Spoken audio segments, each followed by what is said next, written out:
সবাইকে আসসালামু আলাইকুম, সবাইকে স্বাগত জানাচ্ছি বিদ্যালাপে। আজকে আমাদের রক্তের শেষ লেকচার এবং এই লেকচারটাতে আমরা বেশি কিছু পড়বো না। এই লেকচারটা তেমন ইম্পর্টেন্ট না, শুধু কয়েকটা এমসিকিউ আমরা দাগায় দেওয়ার চেষ্টা করব এবং এখান থেকে যদি ইম্পর্টেন্ট দু একটা এমসিকিউ আসার চেষ্টা করে এবং মাঝে মাঝে হয়তো বা সিকিউর ক খ অথবা গ এর একটা পার্ট, ছোট পার্ট অথবা খতেই বেসিক্যালি বেশি আসে। সো এই এই পার্টটুকু ইম্পর্টেন্ট না, বাট আগে যতগুলা পার্ট আমরা পড়াশোনা করেছি, অর্থাৎ আগের যে পাঁচটা লেকচার, এই পাঁচটা লেকচার খুবই গুরুত্বপূর্ণ, খুবই গুরুত্বপূর্ণ, খুবই গুরুত্বপূর্ণ। তো এই পাঁচটা লেকচার আপনাকে পড়তে হবে এবং লাস্ট লেকচারে আমরা জাস্ট এইখান থেকে মেডিকেল এক্সামিনেশনে কি ধরনের কোশ্চেন আসে এবং এই ধরনের কোশ্চেন থেকে আসলে কোন লাইনগুলো থেকে কোশ্চেন আসে, এই লাইনগুলো বই থেকে দাগায় দেওয়ার চেষ্টা করব এবং কিছু জিনিস আসলে বোঝার চেষ্টা করব। তাহলে মোটামুটি ভাবে আমাদের পুরা রক্তের যে চ্যাপ্টারটা, সেই রক্তের চ্যাপ্টারটা মোটামুটি ভাবে শেষ হয়ে যাবে। তো চলেন আমরা স্লাইডে প্রবেশ করি এবং আমরা দেখার চেষ্টা করি। তো ওকে, আচ্ছা, এই এই চ্যাপ্টারটাতে বা এই পার্টটাতে আমরা বিভিন্ন ধরনের হৃদরোগ নিয়ে আলোচনা করব। কি বললাম? বিভিন্ন ধরনের হৃদরোগ নিয়ে আলোচনা করব এবং হৃদপিণ্ডের যে যাবতীয় জিনিসপত্র যেগুলো মানে একটু সমস্যা দেখা দেয়, আমাদের যে রোগগুলো হৃদপিণ্ড রিলেটেড হয়, সেগুলো একটা বেসিক আইডিয়া রাখবো আমরা। তো প্রথমে চলে আসে একটা রোগের নাম লিখি আমরা, সেটা হচ্ছে আমাদের অ্যানজাইনা। এটা হচ্ছে আমাদের অ্যানজাইনা।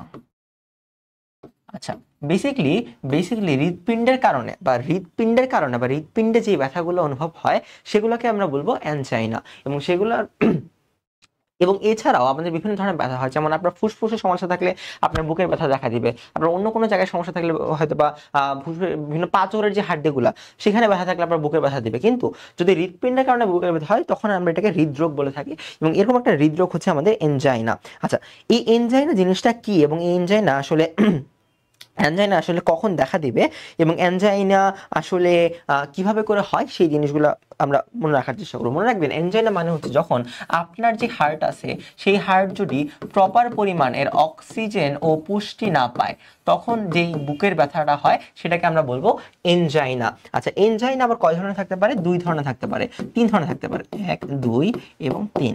কি কি? একটা থাকতে পারে আমাদের হচ্ছে স্টেবল এনজাইনা। কি? একটা হচ্ছে আমাদের স্টেবল এনজাইনা, আরেকটা হচ্ছে আমাদের আনস্টেবল এনজাইনা, আর পরের পার্টটাকে আমরা বলবো Prince metal angina. Prince metal angina, Prince metal angina. তো স্টেবলটা কি? স্টেবলটা হচ্ছে আপনি যখন অনেক বেশি পরিশ্রম করেন,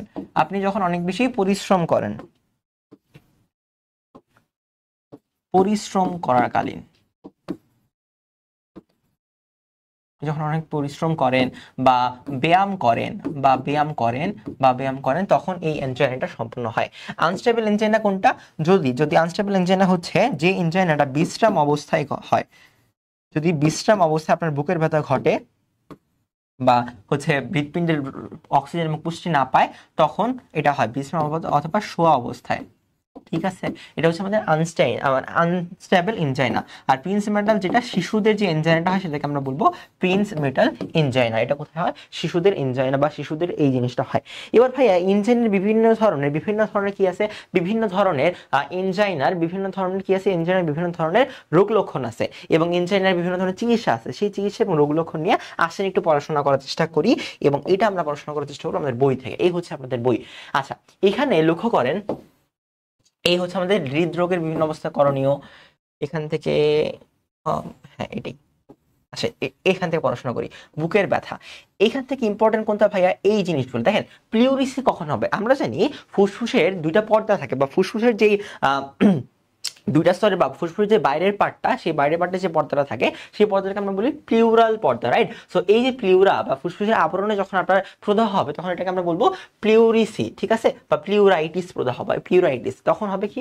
তখন হবে আমার এই প্লিউরিসের কারণে আপনার বুকের ব্যথা হইতে পারে। আপনার যখন নিউমোনিয়া হয়, তখন হচ্ছে বুকের ব্যথা হইতে পারে। পালমোনারি এম্বোলিজম কি? পালমোনারি এম্বোলিজম হচ্ছে যে যখন এই জমাট রক্ত আপনার ফুসফুসে চলে যাবে, তখন ওই জমাট রক্তের ফুসফুসে হওয়ার কারণে যে ব্যথা বা প্রদাহটা হয়, তখন সেটাকে আমরা বলবো পালমোনারি এম্বোলিজম, ঠিক আছে? আচ্ছা, এরপর হচ্ছে যে কস্ট্রোকন্ড্রাইটিস। মনে রাখবেন, কন্ড্রাইটিস বা কষ্ট, এই জিনিসগুলো আমরা বলি কোস্টাল এরিয়া, যেগুলোকে বলা হয় দেহের, ওই কোস্টাল ফ্যাসেট, কোস্টাল এরিয়া, এগুলো মানে কি? এগুলো মানে হচ্ছে পরশুকা রিলেটেড। কি বললাম? পরশুকা রিলেটেড। কোস্ট্রোকন্ড্রাইটিস মানে হচ্ছে পরশুকা এবং পরশুকার সমস্ত তরুণাস্থির সংযোগস্থলের প্রদাহ। এটা হইলে আপনার দীর্ঘকালীন বুকের ব্যথা হবে। এটা হচ্ছে আমাদের বের ধরনের রোগ লক্ষণ। আচ্ছা, এখান থেকে এগুলো পড়বেন।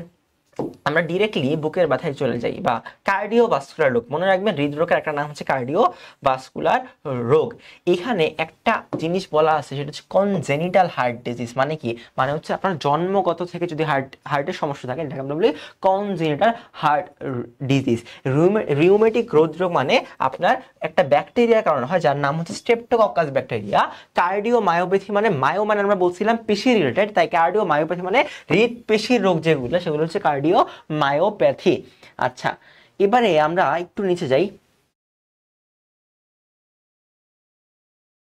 ওকে, আচ্ছা, এখানে কিছু জিনিস বলা আছে। দেখেন, যখন আপনার যে করোনারি ধমনী আছে বা করোনারি শিরা আছে, যে করোনারি ধমনীটা আছে, এই করোনারি ধমনীর কাজ মূলত কি? করোনারি ধমনীর কাজ মূলত হচ্ছে হৃৎপিণ্ডের বাইরের পার্টটাকে বা হৃৎপিণ্ডের যেই পেশিগুলো আছে সেই পেশিগুলোকে অক্সিজেনের সরবরাহ করা, যাতে পেশিগুলো চলতে পারে, ফাংশন করতে পারে বা পাম্প করতে পারে। যখন এই করোনারি ধমনীর মধ্যে ফ্যাটি অ্যাসিড জমে যায়, তখন ওই জায়গা থেকে আর পুষ্টি আসতে পারে না, কারণ তখন ওই জায়গায় যখন রক্ত ফ্লো হতে যায়, রক্ত জমাট বেঁধে যায়। এই পার্টটাকে বা এই যে প্রসেসটা, এটাকে আমরা বলি, যে প্রক্রিয়া এই জমাট বেঁধে যায়, তখন এটাকে আমরা বলি অ্যাথারোস্ক্লেরোসিস। ধমনীর গহ্বর বা করোনারি ধমনীর গহ্বর সংকুচিত হয়ে যাওয়া। ঠিক আছে? যখন এই অ্যাথারোস্ক্লেরোসিস সৃষ্টি হবে, তখন অবশ্যই কি হবে? একটা প্লাক তৈরি হবে, যার কারণে করোনারি ধমনীর মাঝখান দিয়ে করোনারি ধমনীর মাঝখান দিয়ে রক্ত চলাচল ব্যাহত হবে, এবং এই কারণে সংঘটিত হয় আমাদের এনজাইনা বা হৃদশুল। আচ্ছা, দেখেন, এই এনজাইনার মাঝখানে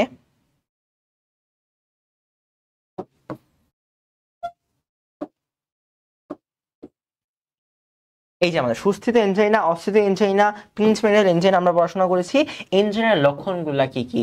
আপনি যখন শুয়ে থাকবেন তখন এনজাইনার যদি ঘটনা হয়, এনজাইনার ব্যথাটা মনে রাখবেন, এনজাইনার ব্যথা সবসময় 5 থেকে 30 মিনিট থাকবে। যদি এটা ক্রস করে ফেলে, তাহলে ওই ব্যথা আপনার এনজাইনার ব্যথা না, এবং যদি 5 মিনিট থেকে 30 মিনিট হয়, এটা হচ্ছে এনজাইনার ব্যথা। কোথায় ব্যথা হবে? উরোফলক বা স্টারনামে ব্যথা হবে। আস্তে ধীরে এটা হাতের দিকে বা বাহুর দিকে চলে যাওয়া শুরু করবে। আপনার গাল, দাঁত, এই জায়গাও ব্যথা শুরু হতে পারে, এবং এটা হচ্ছে এনজাইনা। আপনি অনেক হাঁপাবেন, আপনার শ্বাসকষ্ট হবে, আপনার মাঝে মাঝে বমি হবে। এগুলো হচ্ছে মূলত এনজাইনার লক্ষণ। দেখেন, উদরফলক বা স্টারনামের পিছনে বুকের ব্যথা হয়, ব্যায়াম, গলা, কাঁধ, চোয়াল, বাহু, পিঠ, এমনকি দাঁতেও ব্যথা হতে পারে। অনেক সময় ব্যথা কোত্থেকে আসছে তাও বোঝা যায় না।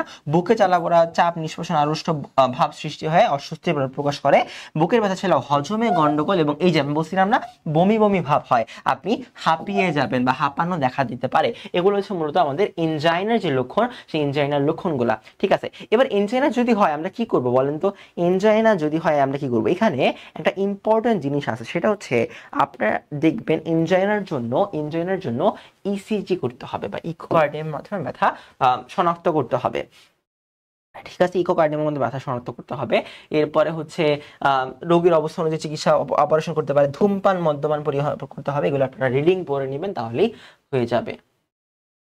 ওকে, এবার হচ্ছে আমাদের হার্ট অ্যাটাক বা মায়োকার্ডিয়াল ইনফ্রাকশন। হার্ট অ্যাটাক কি আমরা চলেন একটু এখান থেকে বোঝার চেষ্টা করি। দেখেন, ধরেন এটা আপনার হচ্ছে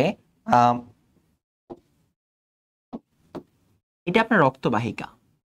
এই হচ্ছে আমাদের রক্তবাহিকা, এবং এই রক্তবাহিকা বা নালী বা রক্তনালীর মাঝখানে আমাদের রক্তগুলা কি হচ্ছে?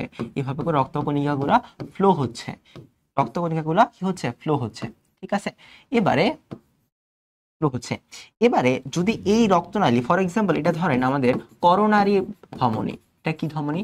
এটা হচ্ছে আমাদের করোনারি ধমনী, যেই ধমনী আমাদের হৃৎপিণ্ডে অক্সিজেন এবং পুষ্টি সরবরাহ করে। এবার ধরেন আপনি অনেক মানে ফ্যাটি অ্যাসিড যুক্ত খাবার খাইছেন। কি করছেন? অনেক ফ্যাটি অ্যাসিড যুক্ত খাবার খাইছেন। এই ফ্যাটি অ্যাসিড যুক্ত খাবার খাওয়ার কারণে এই ফ্যাটি অ্যাসিডগুলা এই জায়গায় জমা হইতে শুরু করছে। করোনারি ধমনীর মাঝখানে এই জায়গায় জমা হতে শুরু করছে। এখানে কি আছে? এখানে আছে কোলেস্টেরল।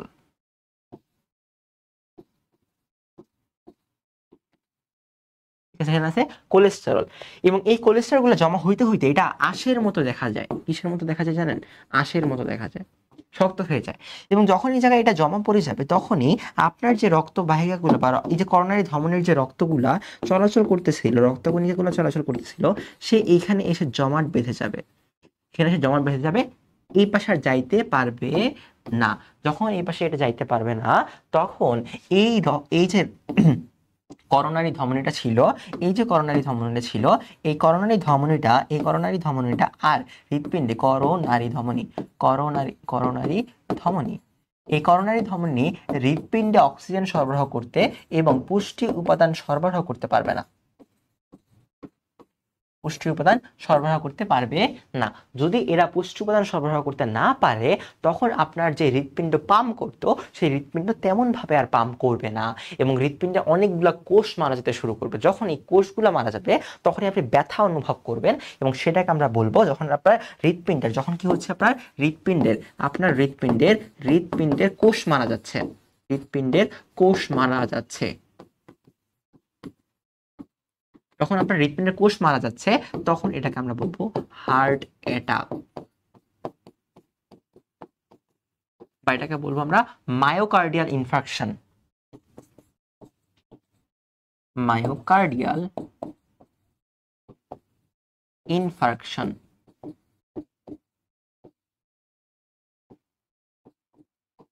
আমরা বলবো মায়োকার্ডিয়াল ইনফার্কশন। ঠিক আছে, চলেন তাইলে এটা দেখে আসি। এই হচ্ছে আমাদের মায়োকার্ডিয়াল ইনফার্কশন। এখানে ইম্পর্টেন্ট জিনিসটা কোনটা জানেন? দেখেন, এই যে হৃদপেশি ধ্বংস হয়ে মরে যায়, অর্থাৎ আপনার যে হৃদপেশিগুলো যার কারণে সে অনেক পাম্প করতো, সেগুলো ধ্বংস হয়ে মারা যায় এবং মারাত্মক পরিস্থিতির সৃষ্টি হয়। প্রচলিত ভাষায় একে হার্ট অ্যাটাক বলা হয়। কেন হচ্ছে কারণ করোনারি অ্যাথারোমার কারণে। What is atheroma? যখন এটা প্লাগ আকার গঠন করবে, যে প্লাগ আকার গঠন, যখন এটা প্লাগ আকার গঠন করবে, তখন এটাকে আমরা বলবো করোনারি অ্যাথারোমা, তখন এটাকে আমরা বলবো করোনারি অ্যাথারোমা। ওকে, আসেন, এটিকে মায়োকার্ডিয়াল ইনফার্কশন বলা হয়। মায়োকার্ডিয়াল অর্থ হৃদপেশি, আর ইনফার্কশন বলতে অপর্যাপ্ত রক্ত পরিবাহের কারণে টিস্যুর মৃত্যু, অর্থাৎ যখন আপনার টিস্যুগুলো মারা যাবে তখন এটা হচ্ছে আমাদের হার্ট অ্যাটাক। আচ্ছা, হার্ট অ্যাটাকের কিছু লক্ষণ আছে। হার্ট অ্যাটাকের লক্ষণ কি হইতে পারে বলেন তো? হার্ট অ্যাটাকের লক্ষণ হইতে পারে আপনি হচ্ছে আপনার হার্ট অ্যাটাকের লক্ষণ হতে পারে আপনার বুকের ব্যথা, হার্ট অ্যাটাকের লক্ষণ হতে পারে আপনি অনেক বেশি টায়ার্ড হয়ে যাবেন, আপনার হাঁপানি হবে, পিছনে ব্যথা করবে, এনজাইনা পরিমাণ বেড়ে যাবে। এগুলো হচ্ছে আমাদের হার্ট অ্যাটাকের লক্ষণগুলো। আসেন, 1 নাম্বার কি দেখেন, বুকে ব্যথা হবে এবং কয়েক মিনিট থাকে এবং চলে যায়, আবার ফিরে আসে। আমরা বলছিলাম না এনজাইনার ব্যথা কতক্ষণ থাকে বলেন তো? এনজাইনার ব্যথা কতক্ষণ থাকে? এনজাইনার ব্যথা থাকে হচ্ছে আমাদের 5 মিনিট থেকে 30 মিনিট পর্যন্ত, 5 মিনিট থেকে 30 মিনিট পর্যন্ত। ঠিক আছে, আচ্ছা, এবার আসেন, এরপর আছে হচ্ছে আমাদের ঊর্ধ্বফলকে অন্যান্য অংশ অস্ত্র ঘন ঘন নিঃশ্বাস প্রশ্বাস হওয়া, বমি বমি ভাব হওয়া, ঘুমে ব্যাঘাত হওয়া। উপায় কি? আসেন, প্রতিরোধ হচ্ছে বডি মাস ইন্ডেক্স ঠিক থাকতে হবে। আমরা জানতাম এটা খাওয়া যাবে না, কোলেস্ট্রল যুক্ত খাওয়া যাবে না, কারণ এটা আমার কি তৈরি করবে? এটা আমার অ্যাথারোমা তৈরি করবে বা প্লাক তৈরি করে ফেলবে, অ্যাথারোমা তৈরি করে ফেলবে। হ্যাঁ, তাহলে এটা হচ্ছে আমাদের কোলেস্ট্রল যুক্ত খাবার খাওয়া যাবে না। তারপরে ধূমপান অবশ্যই ত্যাগ করতে হবে। কই গেল? ধূমপাই হলো তো অবশ্যই ধূমপান ত্যাগ করতে হবে, জীবনাভ্যাস পরিবর্তন করতে হবে এবং চিকিৎসা নিতে হবে। এখান থেকে আমাদের তেমন কিছু পড়ার নাই। এবার ইম্পর্টেন্ট হচ্ছে ভাইয়া হার্ট অ্যাটাক এবং স্ট্রোকের পার্থক্য। অনেক সময় গ্রাম অঞ্চলে বলে না যে তারা হার্ট স্ট্রোক করছে বা স্ট্রোক করছে, ঠিক আছে না, হার্টের স্ট্রোক করছে। হার্টের স্ট্রোক বলতে কোনো শব্দ নাই। অবশ্যই স্ট্রোক কার হবে বলেন তো দেখি ভাইয়া? স্ট্রোক হবে মস্তিষ্কে যখন রক্ত সরবরাহকারী ধমনীগুলোর ভিতরে প্লাক সৃষ্টি হবে, মস্তিষ্ক যখন রক্ত পাবে না, মস্তিষ্কের কোষগুলো যখন মারা যাবে, তখন সেটাকে আমরা বলবো স্ট্রোক। আর যখন হৃৎপিণ্ডে এটা হবে, তখন এটাকে আমরা বলবো হার্ট অ্যাটাক। তাহলে হার্টের হয় অ্যাটাক, ব্রেনের হয় স্ট্রোক। ওকে,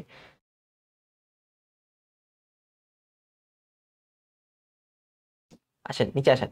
হার্ট ফেলিয়ার ভাইয়া, হার্ট ফেলিয়ার কি? হার্ট ফেলিয়ার মানে হচ্ছে আপনার হার্ট পুরোপুরি কাজ করে না, হার্ট প্রয়োজনীয় রক্ত সরবরাহ করতে পারবে না। কি করবে না?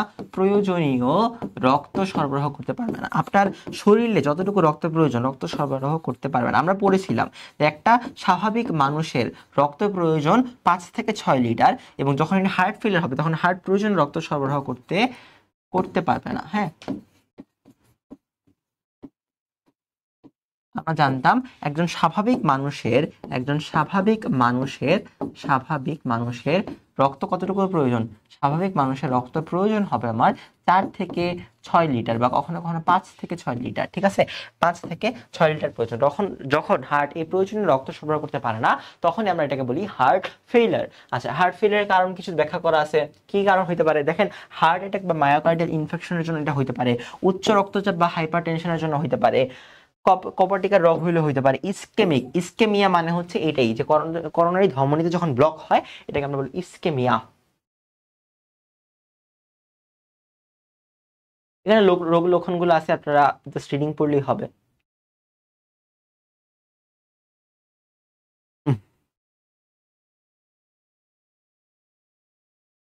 করোনারি হৃদরোগের ঝুঁকি সমূহ এগুলাও ইম্পর্টেন্ট না তেমন, রিডিং পড়লেই হবে। বয়সটা ইম্পর্টেন্ট, সেটা হচ্ছে বাবা ভাইয়ের, বিশেষত বাবা বা ভাইয়ের ক্ষেত্রে 55 বছর বয়সের মধ্যে হৃদরোগের ঝুঁকি থাকে, মায়ের ক্ষেত্রে 65 বছর পর্যন্ত থাকে, ঠিক আছে।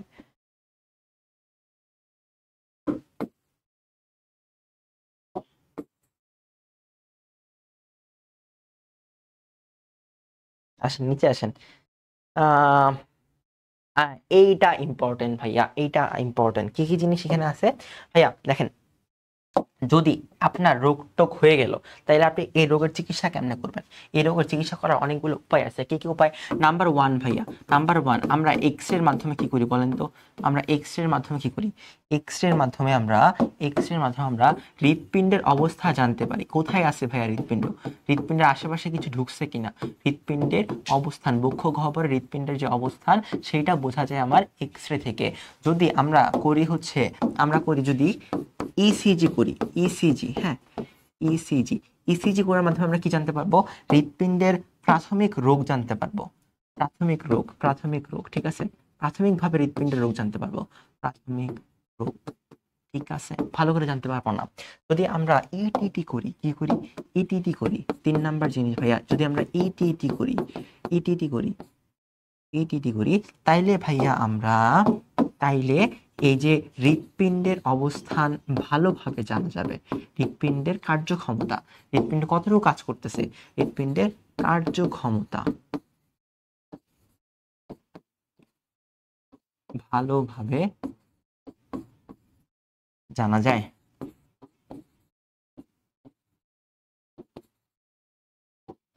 হৃৎপিণ্ডের কার্যক্ষমতা ভালোভাবে জানতে পারবো। যদি ভাই আমরা কি করব, আমরা ধরেন ইকোকার্ডিওগ্রাম করব, ইকোকার্ডিওগ্রাম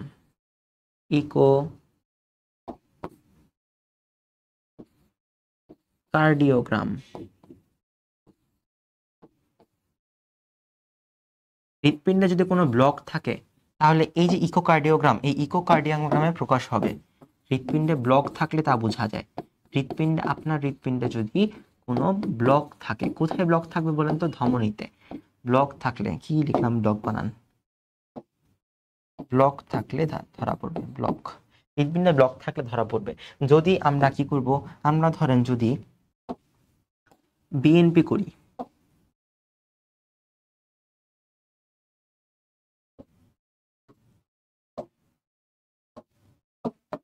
আমরা যদি বিএনপি করি, রক্তের বিএনপি মানে বাংলাদেশ ন্যাশনাল পার্টি নাম্বার, যদি আমরা রক্তের বিএনপি করলে আমাদের হার্ট ফেইলিয়ার হয়েছে কিনা এটা জানা যাবে। হার্ট ফেইলিয়ার হয়েছে কিনা এইটা জানা যাবে যদি আমরা রক্তের বিএনপি করি। আচ্ছা, এরপরে আরো কিছু জিনিস আছে। কি কি জিনিস ভাইয়া? আসেন এটা একটু ছোট করে দেখি কি কি জিনিস করা যায়। ভাই চলে যাও বাবা। ঠিক আছে, পাশে আসেন দেখি।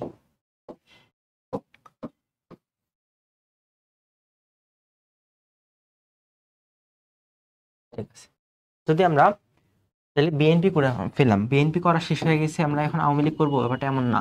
যদি আমরা ট্রপিনিয়ন 1 পরীক্ষা করি, ট্রপিনিয়ন 1 পরীক্ষাতে কি হবে জানেন? ট্রপিনিয়ন 1 পরীক্ষাতে আপনি যদি হার্ট অ্যাটাক করেন তাহলে ধরা পড়বে। যদি হৃদপেশির কোনো সমস্যা হয় তাহলে করতে হবে এমআরআইতে কি হবে? হৃদপেশির সমস্যা ধরা পড়বে। এমআরআইতে কি হবে? হৃদপেশির সমস্যা ধরা পড়বে। হৃদপেশির সমস্যা। যদি হৃদপেশির কোনো সমস্যা হয় তাহলে হৃদপেশির সমস্যা ধরা পড়বে কোথায়? MRI তে। তাহলে এই পরীক্ষাগুলো আমরা করব যখন আমাদের হৃদপিণ্ড রিলেটেড কোনো ধরনের প্রবলেমগুলো দেখা দিবে। আসেন দেখি, এই যে দেখেন, তাইলে বুকের এক্সরের মাধ্যমে হৃদপিণ্ডের অবস্থা ভালোভাবে জানা যায়। এগুলো খুবই ইম্পর্টেন্ট ভাইয়া, এগুলা 5 স্টার, এগুলা 1 2 3 4 5 5 স্টার কোশ্চেন। এখান থেকে এমসিকিউ মাস্ট আসবে। সেটা হচ্ছে হৃদপিণ্ডের অবস্থা জানা যায়, ইসিজি এর মাধ্যমে প্রাথমিক রোগ নির্ণয় করা যায়, ইডিটি এর মাধ্যমে হৃদপিণ্ডের অবস্থা বা কার্যক্ষমতা ভালোভাবে জানা যায়, বিএনপির মাধ্যমে হার্ট ফেইলিয়ার সম্পর্কে জানা যায়, করোনারি এনজিওগ্রামের মাধ্যমে ব্লক আছে নাকি সেটা জানা যায়।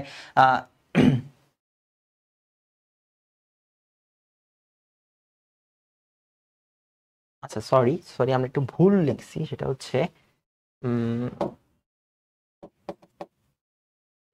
এখানে এনজিওগ্রাম হবে।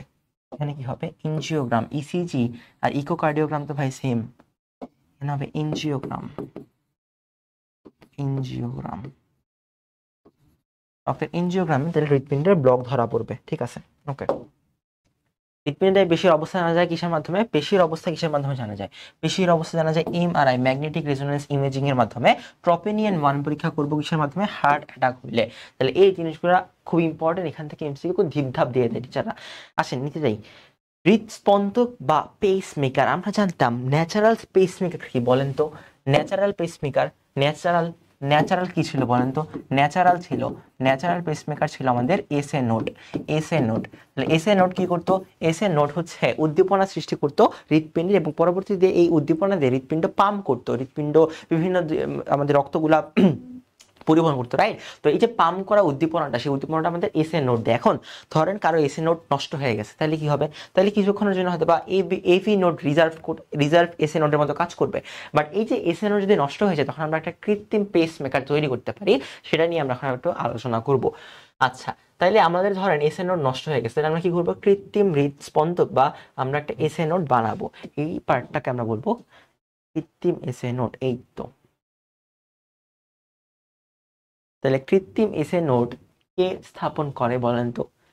কৃত্রিম এসএ নোড স্থাপন করে হচ্ছে উইলিয়াম চার্ডাক এবং উইলিয়াম গ্রেটব্যাচ। এবং ইম্পর্টেন্ট কোনটা জানেন? ইম্পর্টেন্ট হচ্ছে এই যে অ্যারাথেমিয়া। অ্যারাথেমিয়া কি বুঝেন?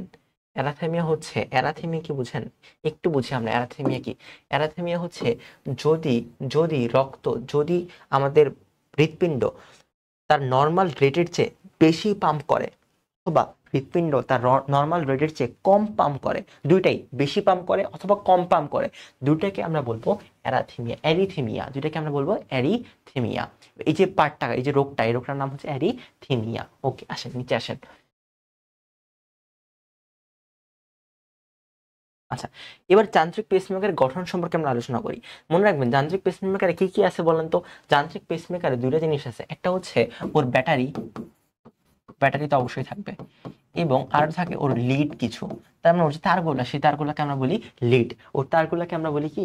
ওর তারগুলাকে আমরা বলি লিড। আছে দেখেন এই যে বিভিন্ন প্রকোষ্ঠ, তার লিড প্রকোষ্ঠের ধরন অনুযায়ী লিডকে 1 থেকে 3টা তার থাকবে। কয়টা থাকবে? 1 থেকে 3টা তার থাকবে। ইলেকট্রোড বলা হয়, এটা ইম্পর্টেন্ট। আচ্ছা, এটার কয়টা প্রকোষ্ঠ হইতে পারে? 2টা প্রকোষ্ঠ হইতে পারে, বা 3 ধরনের পেসমেকার থাকতে পারে। একটা হচ্ছে 1 প্রকোষ্ঠ পেসমেকার, একটা হচ্ছে 1 প্রকোষ্ঠ পেসমেকার। 1 প্রকোষ্ঠ পেসমেকারের কাজ কি বলেন তো? এক প্রকোষ্ঠ পেসমেকারের কাজ হচ্ছে, দেখেন এটা যে কোনো একটা প্রকোষ্ঠে যাবে। কোথায় যাবে? শুধু ডান অ্যাট্রিয়াম বা ডান ভেন্ট্রিকলে বিদ্যুৎ তরঙ্গ বহির্গমন করবে। যখন আমরা 2টা পড়বো, দ্বিপ্রকোষ্ঠী পেসমেকার পড়বো, দেখেন তার 2টা লিড থাকে। কয়টা লিড থাকে? 2টা লিড থাকে, যা 2টা প্রকোষ্ঠে যাবে। এখন কোন প্রকোষ্ঠে যাবে এটা কোশ্চেনে আসে ভাইয়া। ডান অ্যাট্রিয়াম এবং ডান ভেন্ট্রিকলে যাবে, নট ডান বাম অ্যাট্রিয়াম, নট বাম ভেন্ট্রিকল। কোথায় যাচ্ছে? আমার ডান অ্যাট্রিয়াম এবং ডান ভেন্ট্রিকলে যাচ্ছে। অর্থাৎ এটা যদি আপনার হৃৎপিণ্ড হয়, তাহলে এই যে ডান অ্যাট্রিয়াম এবং এটা হচ্ছে আমার ডান ভেন্ট্রিকল। শুধু এই পার্টটাতে 2টা প্রকোষ্ঠে ঢুকবে আমার হচ্ছে আমাদের 2 প্রকোষ্ঠী পেসমেকারের লিড গুলা। আচ্ছা, ত্রিপ্রকোষ্ঠী মানে কি? 3টা লিড থাকবে। কোথায় যাবে? দেখেন এটা ইম্পর্টেন্ট ভাইয়া। তাহলে একটা গেল ডান অ্যাট্রিয়ামে, আরেকটা গেল ডান ভেন্ট্রিকল। তাহলে আরেকটা কোথায় যাবে? ভাইয়া তাহলে আরেকটা কোথায় যাবে? মনে রাখতে হবে আরেকটা যাবে বাম ভেন্ট্রিকলে। ভাইয়া কেন বাম ভেন্ট্রিকলে যাবে? কারণ বাম ভেন্ট্রিকলই একমাত্র পার্ট যেটা কিনা আমাদের অনেক জোরে রক্তকে প্রেসার দিয়ে পুরো দেহে বহন করে। এটা হচ্ছে আমার বাম ভেন্ট্রিকল। তাহলে আরেকটা আবার কোথায় যাবে? বাম ভেন্ট্রিকলে যাবে, বাম ভেন্ট্রিকলে যাবে। ঠিক আছে, এইগুলো হচ্ছে আমাদের পেসমেকারের আলাপ আলোচনা। আসেন নিচে যাই, ইম্পর্টেন্ট না। এখানে একটা লাইন বলা আছে 7 থেকে 10 বছরের মধ্যে এটা কাজ করতে পারে, পরবর্তীতে আবার নতুন পেসমেকার লাগাতে হবে। মেকানিক্যাল হার্ট এখান থেকে ইম্পর্টেন্ট না। ওপেন হার্ট সার্জারি মানে কি? মানে হচ্ছে আপনার বুক চিরা অর্ধেক করে ফেলে, বুক চিরা অর্ধেক করে সেখানে হচ্ছে আপনার ওপেন হার্ট সার্জারি করা যায়। এটা দুইভাবে করা যায়, মনে রাখবেন ভাইয়া, এটা দুইভাবে করা যায়, দুইভাবে করা যায়। একটা হচ্ছে আমার অন পাম্প সার্জারি, আরেকটা হচ্ছে আমার ভাইয়া অফ পাম্প সার্জারি।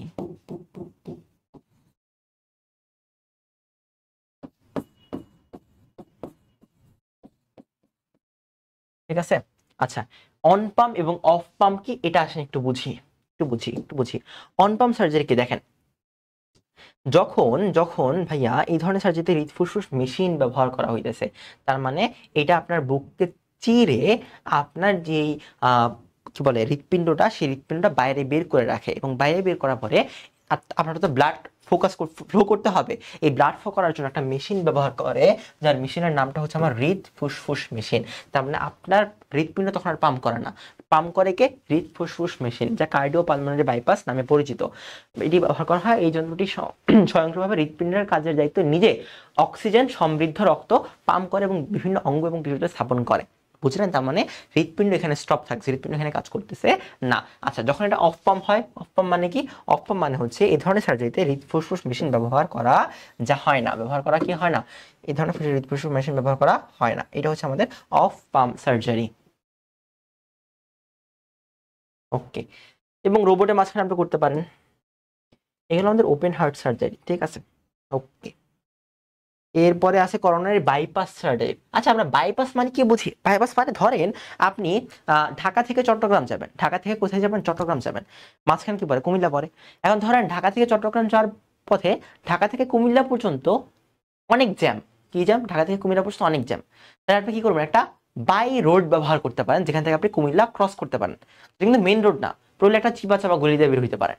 তাহলে এই যে আমরা মেইন রোড না, বরং একটা বাইপাস ইউজ করলাম, একটা বাই রোড ইউজ করলাম, করে আমরা ওই ব্লকটা কাটায় উঠে চলে গেলাম, এটাকে আমরা বলি কি? Bypass, right? তো ওইরকম ভাবে আপনার যখন যখন আপনার কি থাকবে, ধরেন এই হচ্ছে আমার করোনারি ধমনী, কি? এই হচ্ছে আমার করোনারি ধমনী। এই ধমনীটা আমার হৃৎপিণ্ড যেটা আছে, আমার এই যে হৃৎপিণ্ড, এই হৃৎপিণ্ডকে পুষ্টি সরবরাহ করতেছে। কি করতেছে? পুষ্টি সরবরাহ করতেছে। ঠিক আছে, এখন ধরেন এটা ব্লক হয়ে গেছে। এখন ধরেন 10টা সেকেন্ড ভাইয়া, একটু একটু একটু লক্ষ্য করি, বেশিক্ষণ না, একটু।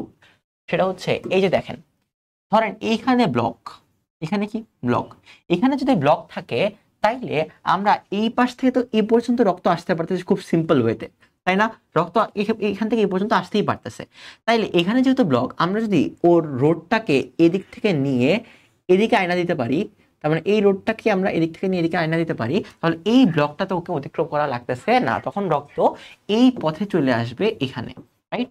তাহলে এই যে একটা বাইপাস রোড আমরা তৈরি করে দিতেছি, এটাকে আমরা বলি, এই জন্য এটাকে আমরা বলি করোনারি বাইপাস সার্জারি। সাধারণত পায়ের গোড়ালির যে রগগুলো আছে, সেই রগগুলা বা যেই কি বলে নালীগুলো আছে, সেই রগনালী ওখান থেকে কেটে নিয়ে আসে এখানে লাগাই দেওয়া হয়। এইভাবে আমাদের বাইপাস সার্জারিটা কমপ্লিট করা হয়। তো এটাকে আমরা বলি করোনারি বাইপাস সার্জারি। আচ্ছা, এখন দেখেন করোনারি বাইপাস সার্জারি কিছু ইম্পর্টেন্ট আছে, সেটা হচ্ছে 35 বছরের বয়সের বেশি পুরুষ, 55 বছর বয়সের ক্ষেত্রে, পরিবারের ক্ষেত্রে, ইতিহাস যদি কোনো ধরনের সন্তানের অধীনস্থ থাকে, তাহলে এটা আরো কম বয়সে সার্জারি করার ঝুঁকি দেখা দিতে পারে। অর্থাৎ সার্জারি করলে এই বয়স হলে তার একটু ঝুঁকি দেখা দিতে পারে। ওকে, নেক্সট যাই আমরা। এই যে এটা খুবই ইম্পর্টেন্ট কথা ভাইয়া। ধমনী লুমেন যদি 90 থেকে 99% সংকরিত হয়ে যায়, তখন এটা অস্থিতি অ্যানজাইনার ত্বরান্বিত হয়। অর্থাৎ আপনার করোনারি ধমনী যদি 90 থেকে 99% ব্লক হয়ে যায়, তখন এটা আনস্টেবল অ্যানজাইনা হয়ে যাবে। অর্থাৎ আপনি বিশ্রাম নিলেও আপনার হৃৎপিণ্ড ব্যথা করবে। কি করবে? আনস্টেবল অ্যানজাইনা তৈরি করবে, যদি আপনারটা 90 থেকে 99% ধমনী লুমেন। লুমেন মানে কি ভাইয়া? লুমেন মানে গহ্বর, লুমেন মানে গহ্বর। গহ্বর, মানে এই যে এই পার্টটাকে আমরা বলতেছি লুমেন। ওকে,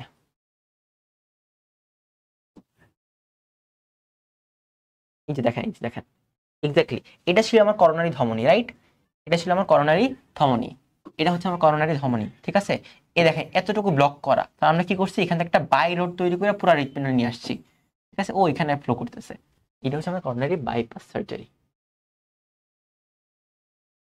ওকে, এবার আমরা এনজিওপ্লাস্টি করবো। এনজিওপ্লাস্টি মানে কি? এনজিওপ্লাস্টি মানে ধরেন ধরেন এটা হচ্ছে আপনার ধমনী, এবং এই ধমনীর এই জায়গায় প্লাক তৈরি হয়ে গেছে। কি হয়েছে? প্লাক তৈরি হয়েছে, ফ্যাটি অ্যাসিড জমা হয়ে গেছে, ফ্যাটি অ্যাসিড জমা হয়ে গেছে, প্লাক তৈরি হয়েছে।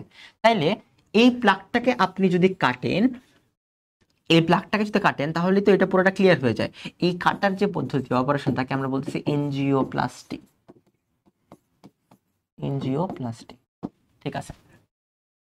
এই লুমেন যুক্ত উন্মুক্ত করা পদ্ধতিকে এনজিওপ্লাস্টি বলা হয়ে থাকে। এনজিওপ্লাস্টি কয় ধরনের ভাইয়া? এনজিওপ্লাস্টি অনেক ধরনের হতে পারে, এটাই আমরা একটু পড়াশোনা করার চেষ্টা করব। একটা হচ্ছে balloon angioplasty, laser angioplasty, coronary atherectomy, এবং একটা হচ্ছে করোনারি স্টেন্টিং। বেলুন এনজিওপ্লাস্টি কি? বেলুনের মধ্যে একটা অংশ আপনার লুমেনের ভিতরে প্রবেশ করাই দিবে, যেগুলো যেগুলো হচ্ছে কোলেস্টেরল পিণ্ডকে ধ্বংস করে ফেলবে। লেজার এনজিওপ্লাস্টি লেজারের মাধ্যমে এটা কি করবে? এটা লেজারের মাধ্যমে ধ্বংস করবে। লেজার, লেজারের মাধ্যমে আমাদের যে প্লাক ছিল, যে প্লাক ছিল সেই প্লাকগুলোকে ধ্বংস করবে, প্লাকগুলোকে ধ্বংস করবে। ওকে, এগুলো আমার লেজার এনজিওপ্লাস্টি, তেমন ইম্পর্টেন্ট না, এগুলো নামটা জেনে রাখেন, বেলুন লেজার, বেলুন লেজার, তারপর হচ্ছে আমাদের করোনারি অ্যাথারোক্টমি, বেলুন লেজার, করোনারি অ্যাথারোক্টমি, এটা হচ্ছে করোনারি স্টেন্টিং। আমরা একটা জিনিস দিয়ে এটা মনে রাখতে পারি, সেটা হচ্ছে আমরা মনে রাখবো, আমরা মনে রাখবো, আমরা মনে রাখবো এটা হচ্ছে ব্লাস। কি মনে রাখবেন? ব্লাশ, ব্লাশ করি না আমরা অনেকে, ব্লাশ। এটা কি? এটা হচ্ছে বেলুন, বেলুন। এলতে হচ্ছে আমাদের লেজার, এলতে কি? এলতে হচ্ছে আমাদের লেজার,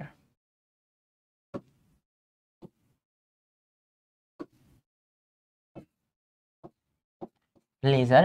আর এতে হচ্ছে আমাদের অ্যাথারোক্টমি, অ্যাথারেক্টমি। আর এসতে হচ্ছে আমাদের স্টেন্টিং, আমরা মনে রাখবো ব্লাশ দিয়ে, ব্লাশ, ঠিক আছে? ওকে, আচ্ছা আসেন আসেন আসেন আসেন, আসবেন হচ্ছে এবার আপনারা অ্যাথারোক্টমিতে। অ্যাথারোক্টমি মানে কি? অ্যাথারোক্টমি মানে এই যে লুমেন প্রশস্ত করার পরিবর্তে ভিন্ন ভিন্ন যন্ত্রপাতি যেমন ক্ষুদ্র ঘূর্ণি, ব্লেড ব্লেড ইত্যাদি ব্যবহার করা, মানে সিম্পল বিভিন্ন ব্লেড গুলো ব্যবহার করে ওটাকে কেটে ফেলা, ব্লেড গুলো ব্যবহার করে ওটাকে কেটে ফেলা। এই যে আমরা অ্যাথারোক্টমি করতেছি, মানে যে অ্যাথারোস্ক্লেরোসিস হওয়ার মাধ্যমে যেটা ব্লাডটা জমা হয়েছিল সেটাকে কেটে ফেলতেছি, এই জন্য এটাকে অ্যাথারোক্টমি বলা হয়েছে। ওকে, এরপর হচ্ছে আমাদের করোনা স্টেন্টিং। এটা কি? এটা ভাই আমরা বলি না যে রিং পরানো, এটা হচ্ছে আমাদের সেই রিং পরানো, তার মানে এটা ওইখানে রয়ে যায়, এরকম একটা রিং ইউজ করে আমরা, যে রিংটা ইউজ করে, ধরেন এটা হচ্ছে আমার ব্লাড সেল, এখানে এটা করা আছে, তো আমরা যদি এরকম একটা রিং ওর মাঝখানে বসায় দিতে পারি, ওর মাঝখানে এরকম একটা রিং বসায় দিতে পারি, তাহলে এটা তো কাটবে কাটবেই, রক্ত সবসময় একই ওয়েতে ফ্লো করবে, এখানে আর কোনো ধরনের ভবিষ্যতে নেক্সটে এটা ব্লক হবে না, নেক্সটে ব্লক হবে না।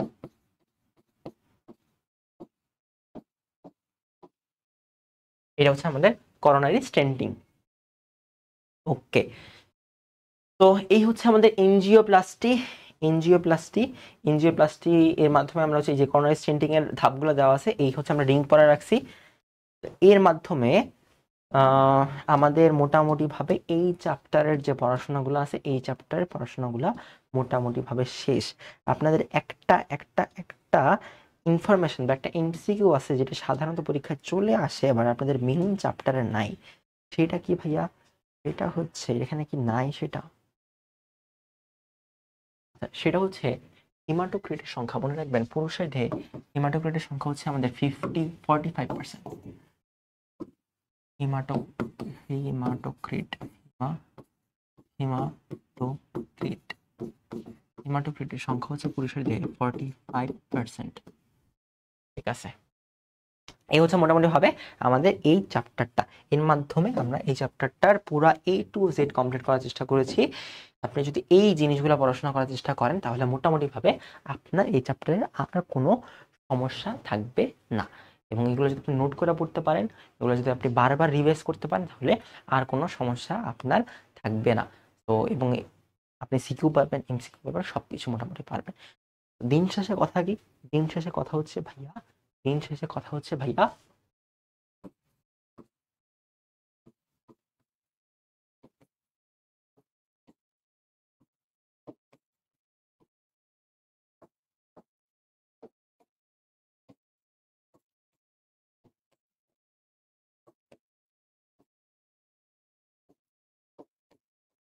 আমরা বাংলা হিন্দি মিলাই লিখতাম, কোশিশ ওয়ালে কো হার নেই হতে। অর্থাৎ আপনি যদি চেষ্টা করেন, ট্রাই করেন, আপনি হারবেন না। প্রবাবলি জীবন অনেক টাফ যাবে, অনেক সিচুয়েশন আসবে যেগুলো আপনি হ্যান্ডেল করতে পারবেন না, বাট আপনি যদি অ্যাটলিস্ট কি করবেন, অ্যাটলিস্ট ট্রাই করেন। দিন শেষে আপনি হারবেন না। জীবনে ফাইট করাটা ইম্পর্টেন্ট, হার মেনে নেওয়া ইম্পর্টেন্ট না। ট্রাই করতে পারেন, ইনশাল্লাহ এইটার কিছু না কিছু হইলে আপনি পাবেন। তো আলটিমেটলি চেষ্টা করেন, এই চ্যাপ্টারগুলো পড়াশোনা করার চেষ্টা করেন, ইনশাল্লাহ বিজয় আপনাদের হবে। থ্যাংক ইউ ভেরি মাচ আমাদের সাথে থাকার জন্য। আমরা এই পুরা জার্নিটাতে দুইটা চ্যাপ্টার কমপ্লিট করার চেষ্টা করেছি, একটা হচ্ছে অনুজীব, একটা হচ্ছে আমাদের রক্ত চ্যাপ্টার। দুইটাই first paper, second paper, fourth chapter, দুইটাই খুবই ইম্পর্টেন্ট চ্যাপ্টার। আপনাদের পরবর্তীতে অ্যাডমিশন এবং পরবর্তী হচ্ছে ইকো পরীক্ষাগুলো, এইচএসসি পরীক্ষাগুলোতে এইগুলো থেকে খুবই কোশ্চেন আসে। তারপর মানে স্টার্ট দিয়ে একদম ফেভারিট একটা চ্যাপ্টার। তারপর যদি পড়তে পারেন ইনশাল্লাহ উপকৃত হবেন। Thank you very much. আসসালামু আলাইকুম সবাইকে।